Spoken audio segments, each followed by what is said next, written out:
Saudara-saudari terkasih di dalam Tuhan kita Yesus Kristus. Jumpa lagi bersama dengan saya Pastor Jensi CDD dari Rumah Retret Konstantini Ambawang dalam renungan Minggu Advent yang pertama. Dan sebagai sumber inspirasi kita ambil dari Injil Markus bab 13 ayat 33 sampai dengan 37. Sekali peristiwa, Yesus bersabda kepada murid-muridnya, "Hati-hatilah dan berjaga-jagalah, sebab kamu tidak tahu bila mana waktunya tiba."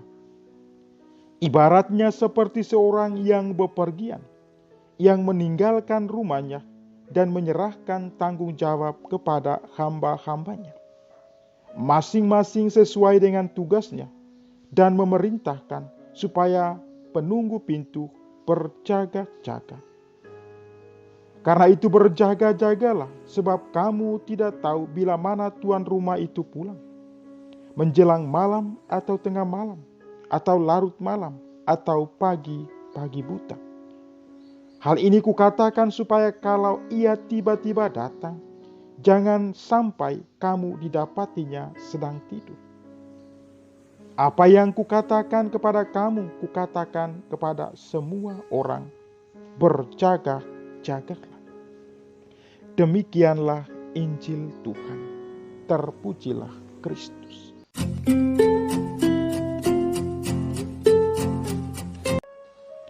Saudara-saudari umat yang dicintai oleh Allah, hari ini gereja semesta mulai memasuki masa Advent.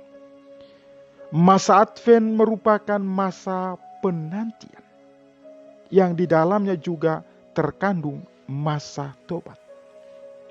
Masa Advent menjadi kesempatan bagi kita untuk mengarahkan hati, mengarahkan seluruh diri kita, pikiran kita, supaya menantikan kedatangan Tuhan yang kedua pada akhir zaman dengan sepenuh hati. Sebagai orang-orang yang sudah ditebus, dalam menantikan kedatangannya, kita dituntut untuk hidup demi Kristus, bukan demi kepentingan atau kesenangan pribadi kita sendiri. Nah, saudara dan saudariku terkasih di dalam Tuhan, menarik bahwa di dalam gereja kita, terutama gereja Katolik, mempunyai yang namanya kalender gereja atau kalender liturgi. Kalender gereja atau kalender liturgi ini tentu berbeda sama sekali dengan kalender internasional yang kita pakai setiap hari.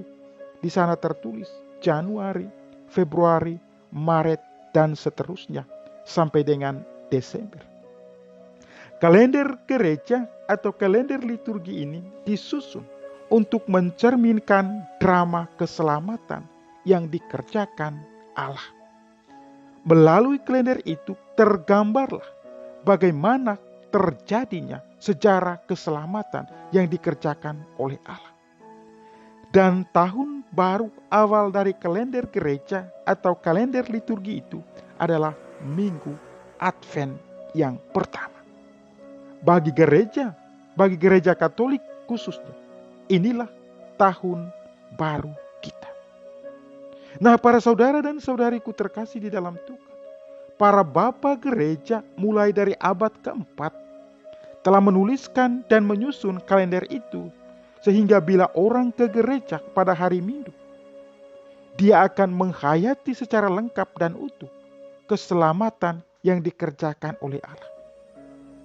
Para bapak gereja kita mengatakan bahwa ada 4 minggu Advent atau minggu penantian yang harus kita lewati secara bersama-sama. Kemudian barulah gereja masuk dalam masa Natal atau pesta Natal, pesta kelahiran Kristus. Nah, para saudara dan saudariku terkasih, tentu menjadi pertanyaan kita. Apa makna Advent untuk kita? Orang Kristen pada umumnya bergumul, bertanya, apa sebetulnya Advent itu? Yang ditandai penyalahan lilin 1 lilin minggu Advent yang pertama, 2 lilin minggu Advent yang kedua, 3 lilin minggu Advent yang ketiga, dan 4 lilin minggu Advent yang keempat. Ada 3 makna Advent yang mau kita renungkan secara bersama. Pertama, Minggu Advent merupakan ingatan dan pengenangan kita akan penantian umat perjanjian lama dan para nabi akan kedatangan Sang Mesias. Dalam perjanjian lama, umat Allah dan para nabi ratusan tahun menanti kedatangan Mesias. Sebagian besar dari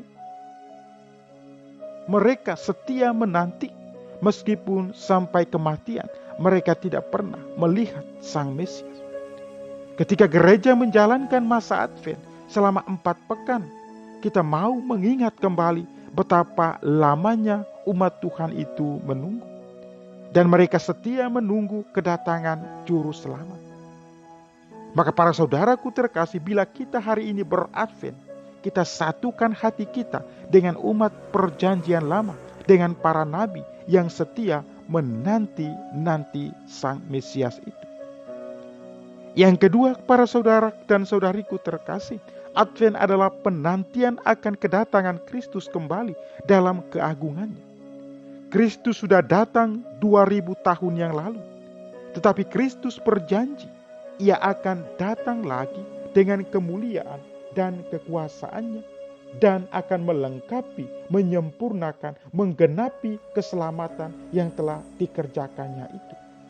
Dengan demikian, Advent bagi kita bukan hanya kenangan akan penantian umat di masa lalu, tetapi juga penantian kita gereja yang sekarang, yang akan kedatangan Kristus. Karena itu, para saudara dan saudariku terkasih, kita diingatkan supaya kita tidak hanyut dan tidak larut pada masa kini. Tidak larut dalam kesenangan dan kesusahan masa sekarang. Tapi kita diajak untuk menatap jauh ke masa depan, kepada Kristus yang akan datang dengan segala kemuliaan. Bila kita nyalakan 1 lilin, 2 lilin, 3 lilin, dan 4 lilin dalam masa Advent ini, kita juga nyalakan semangat kita, menyegarkan kembali kekuatan iman kita, menguatkan penantian kita akan kedatangan Kristus. Yang ketiga, para saudara dan saudariku terkasih di dalam Tuhan, Advent adalah solidaritas kita dengan semua saudara, dengan diri kita sendiri yang juga sedang menanti-nanti Kristus dalam kehidupan sehari-hari. Begitu banyak umat Allah, mungkin juga kita, yang sedang merintih, yang sedang mencucurkan air mata, menanti-nanti dalam hidupnya. Ada yang menantikan kesembuhan. Kapan sembuh? Ada yang menantikan kelahiran anaknya. Kapan Tuhan melengkapi rumah tangga kami dengan seorang anak? Ada yang menantikan jodoh bertahun-tahun, tidak mendapat jodoh. Ada yang menantikan kapan anaknya bertobat, kapan suaminya bertobat. Ada juga yang menantikan kapan rumah tangganya pulih. Ada juga yang menantikan pemulihan ekonomi, menantikan pemulihan martabat, menantikan perdamaian dengan keluarganya. Ada juga yang menantikan kapan usahanya akan bangkit. Dan juga yang menarik, para saudaraku terkasih, kita saat ini juga sedang menantikan kapan vaksin virus corona ini ada, supaya kita terbebas dari belenggu dan penjara corona ini. Nah, para saudara dan saudariku terkasih di dalam Tuhan, Minggu Advent ini kita satukan doa kita. Kita satukan kerinduan kita. Kita satukan hati kita dengan semua orang yang sedang menanti-nanti di dalam kehidupan ini. Karena itu, Minggu Advent ini kita diajak untuk berjaga-jagalah senantiasa sambil berdoa, supaya kamu beroleh kekuatan untuk luput dari semua yang akan terjadi itu. Dan supaya kamu tahan berdiri di hadapan Anak Manusia. Marilah para saudara dan saudariku terkasih, kita pakai 4 minggu Advent ini sebagai minggu doa, sebagai minggu penantian akan kedatangan Kristus di dalam kehidupan kita. Amin.